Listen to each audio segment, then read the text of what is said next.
നീ സമ്പന്നനാകേണ്ടതിന് തീയിൽ ഊതിക്കഴിച്ച പൊന്നും നിന്റെ നഗ്നതയുടെ ലജ്ജ വെളിവാകാതെ വണ്ണം ധരിക്കേണ്ടതിന് വെള്ളയുടുപ്പും നിനക്ക് കാഴ്ച ലഭിക്കേണ്ടതിന് കണ്ണിലെഴുതുവാൻ ലേപവും എന്നോട് വിലയ്ക്ക് വാങ്ങുവാൻ ഞാൻ നിന്നോട് ബുദ്ധി പറയുന്നു. ലവോദിക്ക സഭയുടെ ദൂതനുള്ള എഴുത്ത്. ഈ അന്ത്യകാല സമയത്ത് നമ്മോടുള്ള ദൂത്. വിശ്വസ്തനും സത്യവാനുമായ സാക്ഷി. സ്നേഹം നഷ്ടപ്പെട്ടെടുത്ത് ആദ്യ സ്നേഹം കളഞ്ഞെടുത്ത് അദ്ദേഹം വെളിപ്പെട്ടത് ഉലാവുന്നവനായി, നടുവിൽ നടക്കുന്നവനായി. മരണത്തിന് ഏൽപ്പിക്കപ്പെടാൻ പോകുന്നവർക്ക് വെളിപ്പെട്ടത് മരണത്തിൽ നിന്ന് ജയിച്ചവനായി. ഉപദേശ പിശകിനാൽ ജനത്തെ വഞ്ചിക്കുന്നവർക്ക് വെളിപ്പെട്ടത് ഇരുവായ്ത്തല വായിൽ നിന്ന് പുറപ്പെടുന്നവനായി. വെളിപ്പാടിൽ തെറ്റി ശരിയാണെന്ന് കരുതി ദുർനടപ്പുകാർക്ക് അധികാരവും പൊസിഷനും കൊടുത്തവർക്ക് അവൻ വെളിപ്പെട്ടത് അഗ്നിജാലയ്ക്കൊത്ത കണ്ണും വെള്ളോട്ടിന് സദൃശ്യമായ കാലുമുള്ളവനായി.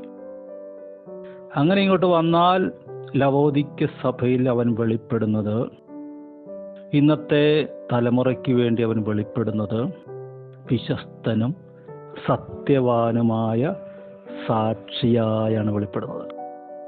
സദൃശ്യവാക്യം പറയുന്നു, തന്നോട് കരുണ കാണിക്കുന്ന ഒരാളെ എല്ലാവരും കണ്ടിട്ടുണ്ട്, എന്നാൽ വിശ്വസ്തനായ ഒരാളെ ആര് കാണും?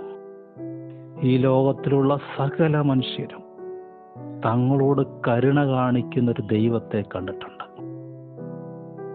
എന്നാൽ വിശ്വസ്തനായ ഒരു ദൈവത്തെ കണ്ടിട്ടുണ്ടോ?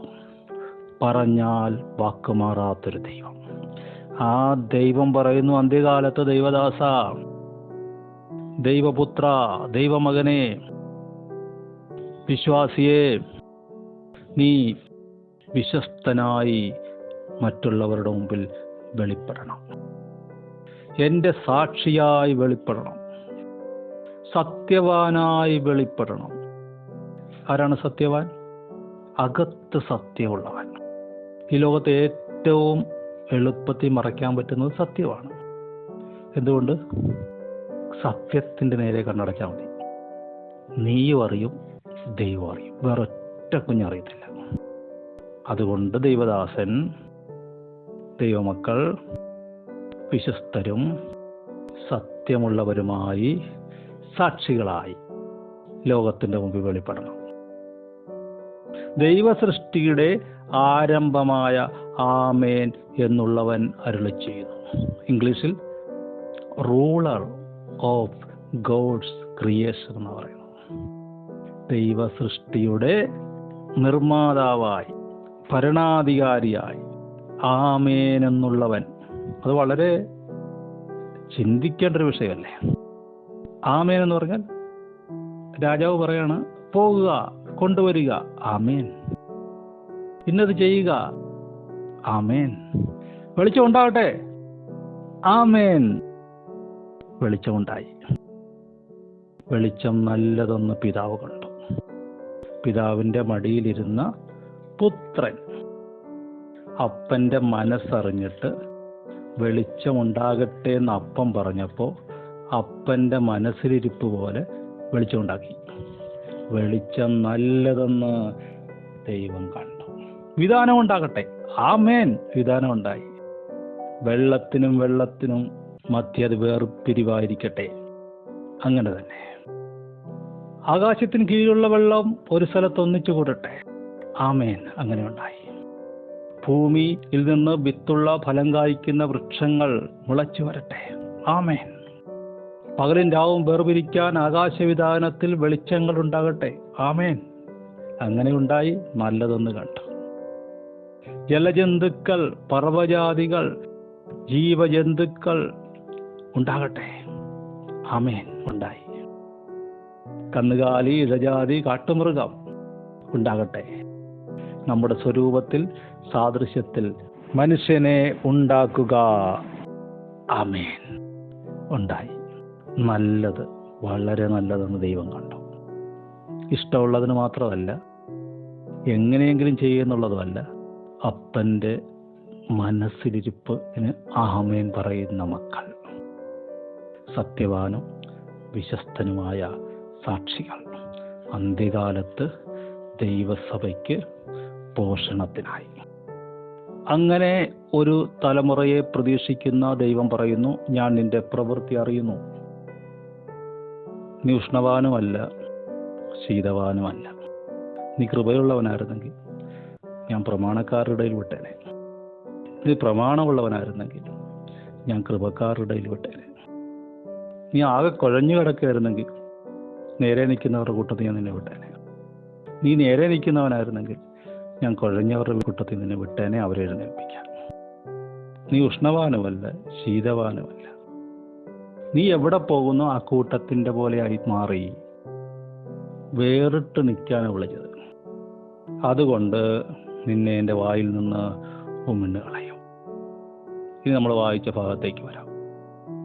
ഞാൻ ധനവാൻ, സമ്പന്നൻ, എനിക്കൊന്നിനും മുട്ടില്ല.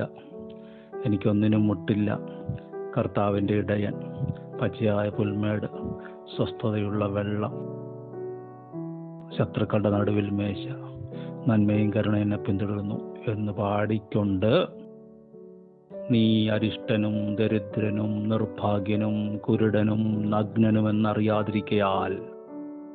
അത് ഒരു കോൺട്രഡിക്ഷനാണ്. സമ്പത്തുള്ളത് കൊണ്ടല്ലേ കർത്താവെ ഞങ്ങളങ്ങനെ പറഞ്ഞത്? അതെങ്ങനെ സംഭവിച്ചു? താഴത്തോട്ട് വരുമ്പോൾ അറിയാം, ഞാൻ വാതിക്കൽ നിന്ന് മുട്ടുന്നു. ഈ മുട്ടൽ നമ്മൾ മുമ്പ് വെട്ടിയതാ. ചോദിച്ചു കിട്ടി, അന്വേഷിച്ചു കണ്ടെത്തി, മുട്ടി തുറന്നു, നമ്മളകത്ത് കയറി, വേണ്ടതെല്ലാം പ്രാപിച്ചു, നമ്മൾ സമ്പന്നരായി. നമുക്ക് കാഴ്ച കിട്ടി, നമുക്ക് വെള്ള ഉടുപ്പും കിട്ടി. വിശ്വാസത്തിൽ നമ്മൾ സമ്പന്നരായിരുന്നു, ആത്മീയത്തിൽ നമ്മൾ സമ്പന്നരായിരുന്നു, നമുക്ക് വെള്ള ഉടുപ്പും ഉണ്ടായിരുന്നു. എഫേസ്യ ലേഖനം ഹൃദയദൃഷ്ടി പ്രകാശിക്കുന്നതിനെ കുറിച്ച് നമ്മളോട് പറഞ്ഞു. യോഹന്നാൻ 9 അകക്കണ്ണ് തുറക്കുന്നതിനെ കുറിച്ച് നമ്മളോട് പറഞ്ഞു. അപ്പോൾ പിന്നെ രണ്ടാമതൊന്ന് ലേഖനങ്ങളിൽ എഴുതിയത് ആവർത്തിക്കേണ്ട കാര്യമില്ല വെളിപ്പാടിൽ. അപ്പോൾ അവിടെ കിട്ടിയത് മുന്നോട്ട് വരുമ്പോൾ കർത്താവിനറിയാം. ഈ 23 സങ്കീർത്തനം പാട്ട് പാടി ഓരോരുത്തർ അവനവൻ്റെ കാര്യം നോക്കി. ഫിസിക്കൽ ബ്ലെസ്സിങ്സ്, ഭൗതിക നന്മകളിൽ തൃപ്തരായിരുന്ന് ദൈവമുള്ളതുകൊണ്ട് ഞങ്ങൾക്ക് ഇതെല്ലാം കിട്ടിയെന്ന് പറയുന്ന ലെവലിലേക്ക് താഴുമ്പോൾ ദൈവീയ പ്ലാനിന് വിള്ളൽ വീണു. അതുകൊണ്ട് നീ സമ്പന്നനാകേണ്ടതിന് തീയിൽ ഊതിക്കഴിച്ച പൊന്ന്, നിന്റെ നഗ്നതയുടെ ലജ്ജ വെളിവാകാതെ വണ്ണം ധരിക്കാൻ വെള്ള ഉടുപ്പ്, കണ്ണിലെഴുതാൻ ലേപം. യെശയ്യാവിൻ്റെ പുസ്തകത്തിൽ പറയുന്നു, വന്ന് വാങ്ങി തിന്നുവിൻ, ദാഹിക്കുന്നവരെ വന്ന് പാലും തേനും വാങ്ങി തിന്നുവിൻ, മോദിച്ചു കൊള്ളുവിൻ.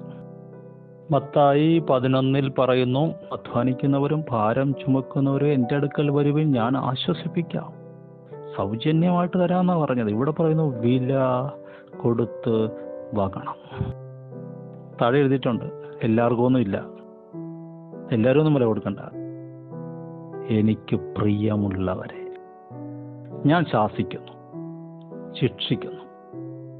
ആകയാൽ നീ ജാഗ്രതയുള്ളവനായിരിക്കും. വണ്ടി ഓടിച്ചിട്ടുള്ളവർക്കറിയാം, വണ്ടിപ്പണി എന്ന് പറയുന്നത് നമ്മൾ കാര്യം ചെയ്തിട്ടുള്ളവർക്കറിയാം. ട്രാൻസ്പോർട്ടേഷൻ ബിസിനസ്, വണ്ടി കുറേ ഓടുമ്പോൾ അവിടെ ഇവിടെ പല സ്വരം കേൾക്കും. കൈയോടെ കൊണ്ട് വർക്ക്ഷോപ്പിൽ കൊടുത്ത് ശരിയാക്കുന്നവൻ ബുദ്ധിമാൻ. ചെറിയൊരു മൂളലല്ലേ, വിഷയമില്ല.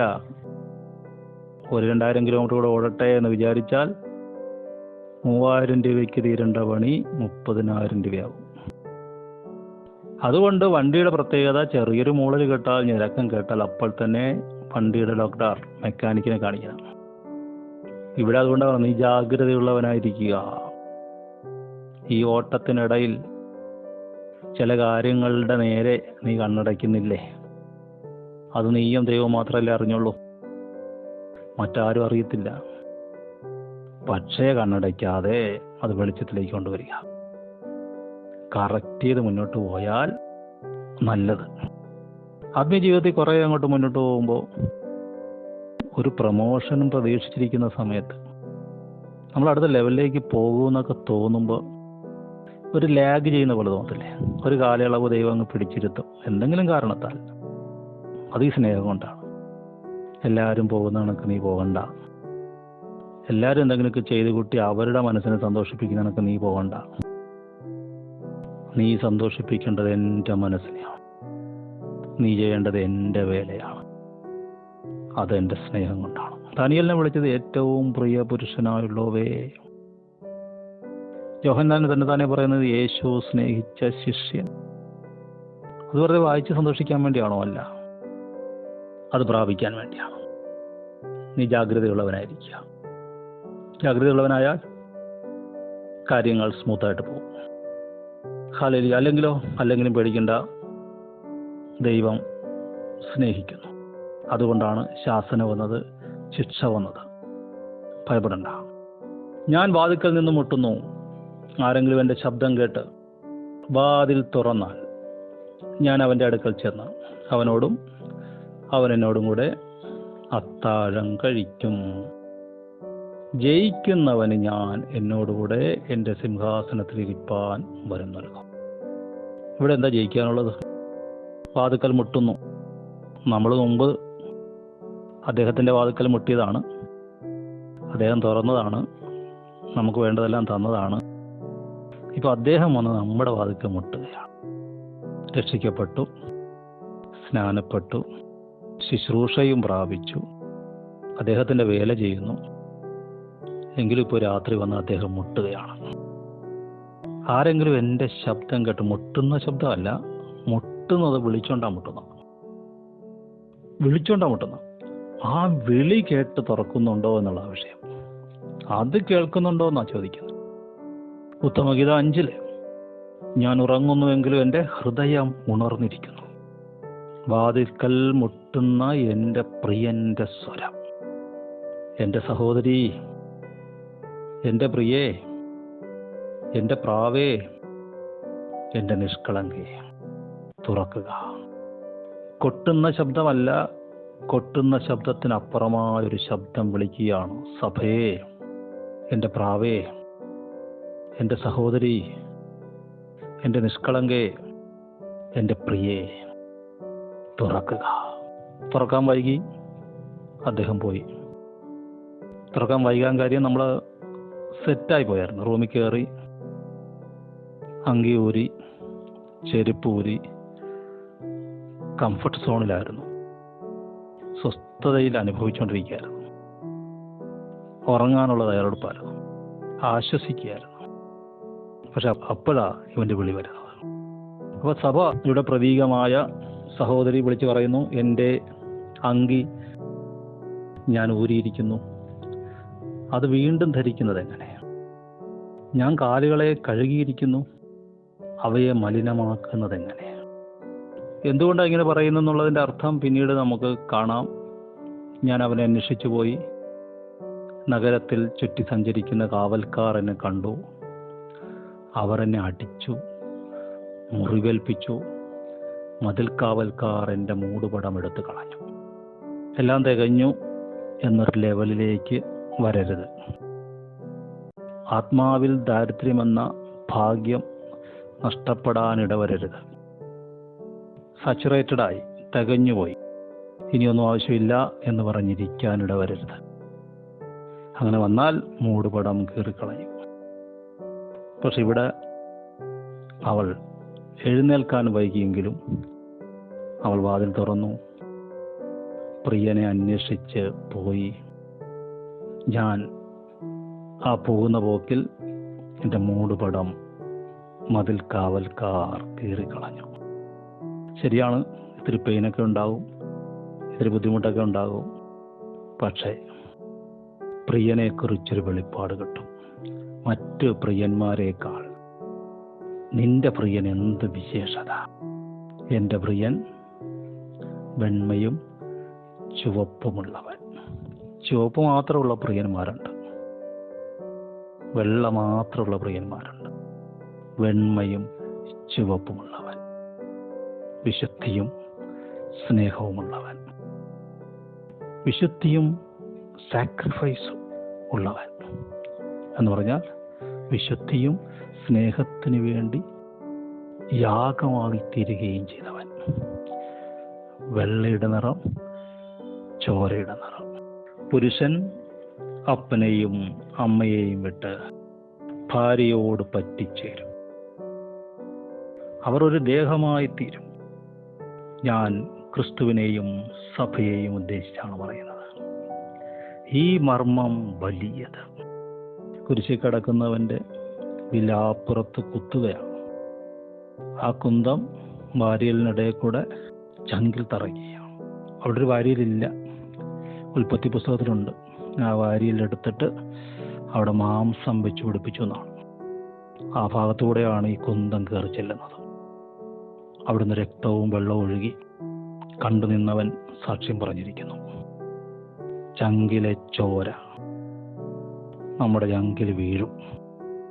അങ്ങനെ വീണവൻ, അവൻ പിന്നെ എൻ്റെ അങ്കി ഞാൻ ഊരിയതാണ്, എങ്കിലും ഞാൻ വീണ്ടും ഇടുകയാണ്. എൻ്റെ കാല് ഞാൻ കഴുകിയതാണ്, വീണ്ടും ഞാൻ അതിനെ മലിനമാക്കാൻ പോവുകയാണ്. സഭയ്ക്ക് വേണ്ടി, സഹോദര പ്രീതിക്ക് വേണ്ടി, ഭക്തിക്ക് വേണ്ടി ഞാൻ വീണ്ടും അങ്കിയിടും, വീണ്ടും കാലിനെ മലിനമാക്കും. അങ്ങനെ വിശ്വാസം പ്രാപിച്ചവൻ, വെള്ളയുടുപ്പ് പ്രാപിച്ചവൻ, കണ്ണ് തുറക്കപ്പെട്ടവൻ, വീണ്ടും ഊതിക്കഴിച്ച പൊന്ന് പ്രാപിക്കുമ്പോൾ, ദൈവം തരുന്ന വെള്ളയുടുപ്പ് പ്രാപിക്കുമ്പോൾ, കൂട്ടുകാരനെ നിന്നെപ്പോലെ സ്നേഹിക്കണമെന്നുള്ള പ്രമാണത്തിലേക്ക് അവൻ വരുമ്പോൾ, അവനെ പരിശുദ്ധാത്മാവ് പറയാണ് ജയിച്ചവൻ. ജയിച്ചവൻ അവൻ എന്നോടുകൂടെ എൻ്റെ സിംഹാസനത്തിൽ ഇരുന്ന് വാഴും. യേശുവിൻ്റെ നാമത്തിൽ ഞാൻ അനുഗ്രഹിച്ച് പ്രാർത്ഥിക്കുകയാണ്.